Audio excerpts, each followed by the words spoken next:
대한민국 행정의 중심지 세종시에서 처음으로 국가재정전략회의를 갖게 되었습니다. 안녕하세요.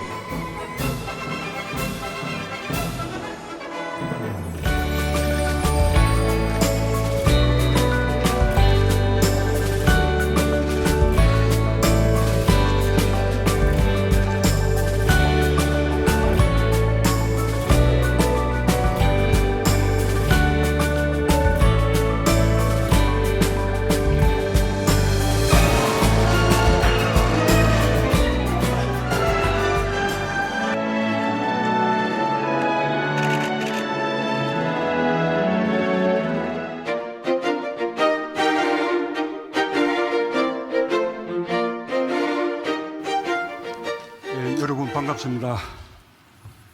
세종시에서 처음으로 국가재정전략회의를 갖게 되었습니다. 대한민국 행정의 중심지에서 국가재정의 큰 방향을 논의하게 된 것이 뜻깊습니다. 국회에서도 이해찬 대표님, 또 이인영 원내대표님, 조정식 정책위 의장님, 또 정성호 기재위원장님, 그리고 각 정조위원장님들 비롯해서 대거 함께 해주셨습니다. 감사합니다. 버스 파업 문제에 있어서도 노사 간의 대화는 물론이고 당정과 지자체까지 함께 논의를 모아서 원만한 타결을 이끌어 주신 것에 감사드립니다. 우리 정부의 세 번째 국가재정전략회의입니다. 지난 2년간의 성과를 되짚어 보고 앞으로 3년을 준비해야 하는 반환점에 와 있습니다. 지금까지 혁신적 포용국가의 시동을 걸었다면 이제는 가속 페달을 밟아야 할 때입니다. 2020년은 혁신적 포용국가가 말이 아니라 체감으로 국민들께 다가가는 원년이 되기를 바랍니다. 나라의 살림살이도 가계처럼 경제 상황에 따라 적극적으로 지출을 늘려야 할 때가 있고 또 건전성에 중점을 두어서 곳간을 채워야 할 때도 있습니다. 과거 글로벌 금융위기 이후 우리는 나라 곳간을 채우는 데 중점을 두었습니다. 그러나 지금의 상황은 저성장과 양극화, 일자리, 저출산 고령화 등 우리 사회의 구조적 문제 해결이 매우 시급합니다. 재정의 과감한 역할이 어느 때보다 요구되는 시점입니다. 지금 재정이 적극적으로 대응하지 않는다면 가까운 미래에 오히려 더 큰 비용을 지불하게 될 것입니다. 정부가 과감하게 자기 역할을 함으로써 민간의 혁신적인 도전을 끌어내야 합니다. 이러한 방향으로 정책과 재정이 집중될 수 있도록 오늘 여러분이 지혜를 모아주시기 바랍니다. 지난 2년간 정부는 OECD 국가들에 비해 상대적으로 소홀했던 사회 투자를 대폭 늘렸습니다. 아동수당과 치매국가 책임제, 기초연금 인상, 건강보험 보장성 확대 같은 취약계층의 사회 안전망을 강화했습니다.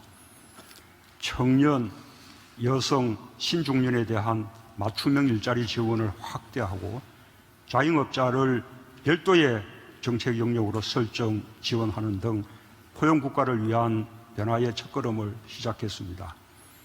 우리 경제의 활력과 미래 먹거리를 위한 혁신 투자도 아끼지 않았습니다. 혁신 성장을 위해 제2 벤처붐 확산 전략과 수소경제 로드맵, 혁신금융 비전을 마련해서 추진했습니다. 시스템 반도체, 바이오 헬스, 미래형 자동차 등 미래 먹거리 마련에도 박차를 가하고 있습니다. 규제 샌드박스를 새로 도입해서 혁신의 걸림돌을 과감히 걷어내고 있습니다. 그 결과 긍정적인 변화가 있었습니다. 신규 벤처 투자가 역대 최고치를 기록했고 신설 법인 수가 10만 개를 돌파했습니다. 새로운 도전을 향한 혁신 분위기가 확산되고 있습니다. 저임금 근로자 비중과 임금 5분위 비율이 역대 최저로 낮아졌고 상용직과 고용보험 가입자 수가 크게 늘었습니다. 직장인들의 소득과 삶의 질은 분명히 개선되었습니다. 실업급여도 확대되어 고용 안전망도 두터워졌습니다. 1인당 국민소득 3만 불, 수출 6천억 불을 넘어서는 등 우리 경제의 외연도 넓어졌습니다. 이런 성과 뒤에는 재정의 역할이 컸습니다. 재정이 마중물이 되고 민간이 확산시켰습니다. 그러나 아직 국민들께서 전반적으로 삶의 질 개선을 체감하기에는 미흡한 부분이 많습니다. 앞으로 재정이 더 적극적인 역할을 해야 하는 이유입니다. 특히 자영업자와 고용시장 밖에 놓여 있는 저소득층이 겪는 어려움은 참으로 아픈 부분입니다. 고용 확대와 한국형 실업부조 도입과 같은 고용 안전망 강화, 또 자영업자 대책 등의 재정의 더 적극적인 역할이 요구됩니다. 재정이 적극적인 역할을 하는 과정에서 재정 수지가 단기적으로 악화될 가능성을 우려하는 분도 있을 것입니다. 그러나 우리의 국가 재정이 매우 건전한 편이기 때문에 좀 더 긴 호흡으로 바라볼 필요가 있습니다. 혁신적 포용국가를 위한 예산은 결코 소모성 지출이 아닙니다. 우리 경제사회의 구조 개선을 위한 선투자로 봐야 합니다. 포용국가의 기틀을 마련하고 혁신 성장을 통해 경제 활력을 제고한다면 중장기적으로 성장 잠재력을 높이고 세수를 늘려 오히려 단기 재정 지출을 상쇄할 수 있기 때문입니다. OECD 국가들과 비교를 해보면 대한민국의 경제력은 더 많은 국민이 더 높은 삶의 질을 누릴 수 있도록 재정의 역할을 키울 수 있을 만큼 성장해 있다라는 자신감을 가져도 좋을 것입니다. 재정은 우리 사회의 중장기 구조 개선뿐만 아니라 단기 경기 대응에도 역할을 해야 합니다. 세계 경제 여건이 당초 예상보다 악화되면서 1분기 성장이 좋지 못했습니다.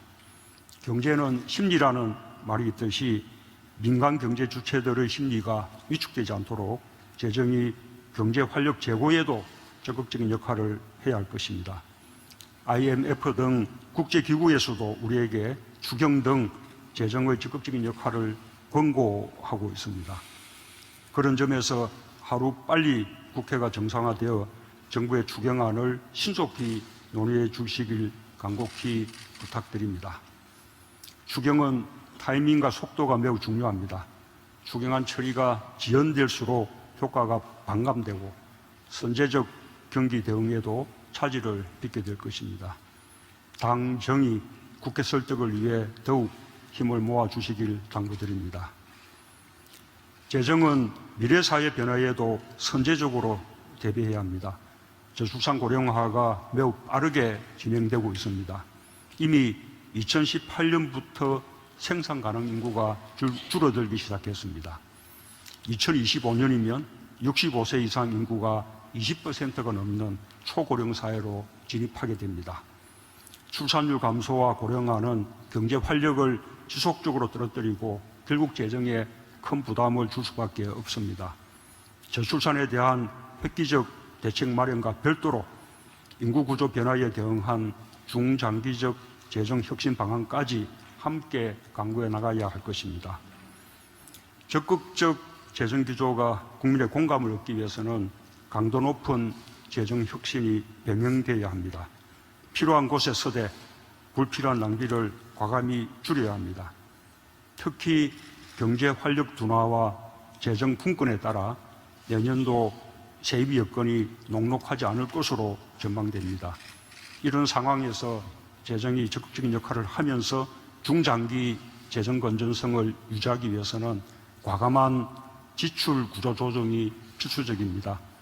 각 부처별로 관성에 따라 편성되거나 수혜계층의 이해관계 때문에 불합리하게 지속되는 사업 등을 원점에서 꼼꼼히 살피고 낭비 요소를 제거해 주기 바랍니다.